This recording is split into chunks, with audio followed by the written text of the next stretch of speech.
Yes, I like football. Uh, the thing with Israeli football is that it is very much pathetic football. We are very bad at football. We never qualify to Los Mundiales, never. Only one time, 1970. So Israeli football fans, we have to adapt a team outside of Israel because our teams are embarrassing.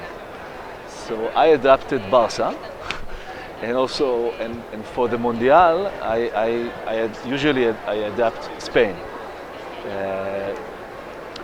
But yes, I'm a fan of football, even though in the book we're talking about football is only an excuse. See, it's an excuse.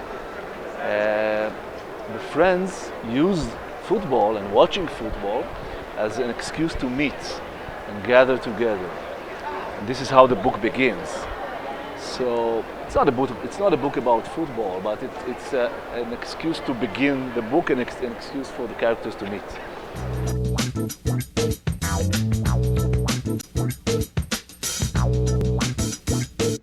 That's a beautiful question. I think one of the reasons that football is so popular is that you can never know.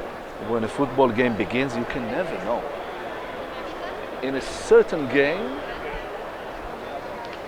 Jordan can beat Mexico in a certain game. It can happen. 1 out of 10, it will happen. And I think this book is also about the unexpected element in life. In what way unexpected things that happen or people that you meet can change you, can cause your wishes to shift to another place.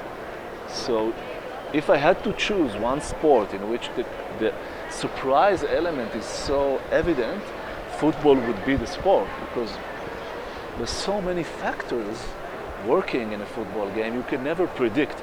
You always hear the commentators before the game. They are very sure, they have a lot of intelligent explanations and statistics. Then the game begins and surprises begin to happen. And this is the same thing with the book, because the book starts with a very concrete moment. Los protagonistas, they are writing wishes.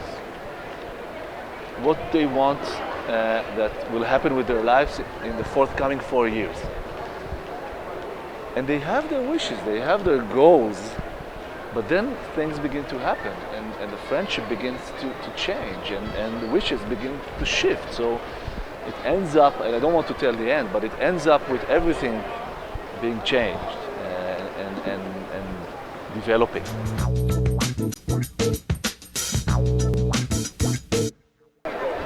It's like Guadalajara and Mexico City.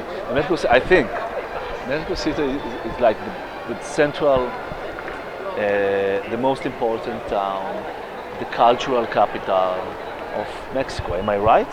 Yeah.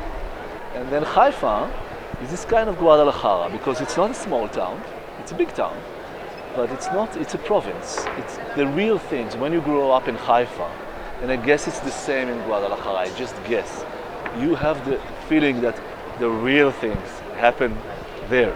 They're happening an hour in flight.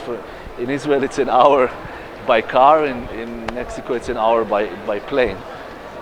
So it's not a small town, but it's a town you grow up knowing that real things happen in Tel Aviv. Just if you want your wishes to come true, especially if you're an artist, you cannot stay in Haifa. You have to go to where things are happening.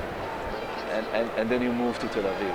If you want to be a big lawyer, you have to go to Tel Aviv.